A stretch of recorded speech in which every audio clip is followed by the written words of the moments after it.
halkani waa xarunta agoomaha ee magaalada laascaanood ee xarunta gobolka Sool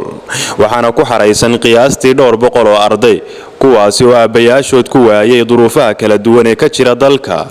wariye maxamed axmed jaamac bidhaanshe ayaa gaadhsiiyey lacag cadadkeedu dhan yahay $321 kaasi oo loogu talagalay in lagu ciidsiiyo agoonta ku xareysan halkan maadaama aysan lahayn aabayaalka farxiya ugu horeyn ilaahay subxaanahu wa ta'ala ayay mahad koowaad u sugnaatay marka labaad waxaan u mahad celinaynaa walaalihii muxsiniinta ahaa ee gacanta weyn ka soo geystay siday caruurta yar agoonta ahaa ay u ciidi lahaayeen kuwa aabayaasha iyo hooyaasha leh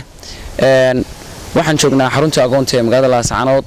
waxa garbahayga taagan mas'uuliyiintii kala duwanaa iyo macallimiintii gacanta ku hayay caruurta yar agoonta ah waxaan halkan saaka ku wareejin doonaa lacag cadadkeedu yahay $321 oo ay soo direen walaalo muxsiniin oo kala jooga dalka dibadiisa iyo dalka gudihiisaba ugu horeyn marka koowaad waxaan aad iyo aad ugu mahadnaqayaa waan leeyahay aad iyo aad baad mahadsantihiin sida aad uga soo qayb qaadateen laba qof oo midna Mareykanka joogto midna Minnesota joogto labada gabdhood oo la kala dhaho Lucky Ismaaciil oo Minnesota joogta iyo gabadh Tusmo cilmi la dhaho iyaduna Mareykanka joogta labada gabdhood waxay ahayn shakhsiyaadkii dadaalka badan iyo juhdiga badan ku bixiyay sida ay caruurta yar agoonta ahaa ay ula farxi lahaayeen kuwa aabayaasha leh waxaan leeyahay aad iyo aad baad u mahadsantihiin sida aad awood ugu bixiseen walaaltinimada mutadaawanimada ee jacaylku ku dheehan yahay aad iyo aad baad ugu mahadsantihiin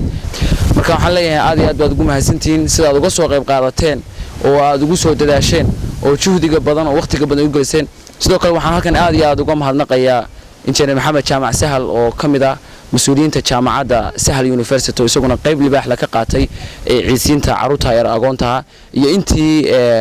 ila aniga la qayb qaadatay haday Facebook noqoto haday YouTube noqoto soo gelinayay hadii WhatsApp-bada kala duwan ee dadka soo dhigay aad iyo aad ba dhamaantiin ugu mahadsantihiin dadaalka badan ay dhamaantiin ba u muujinay walaalaha yaryar ee danyarta ee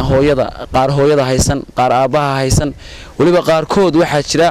iyana ku koobnaan inaynu maalmaha ciidka oon $25 siine waxaynu uga mudan yihiin inaynu xataa gacan weyn ka geysano maadaama ay waxaan ahayn quudkuna $25 waxba u tari maayo waa shaar iyo surwaal iyo kabo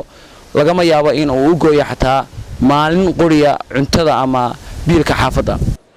xamse raadiye wararka telefishinka caalamiga Universal laascaanood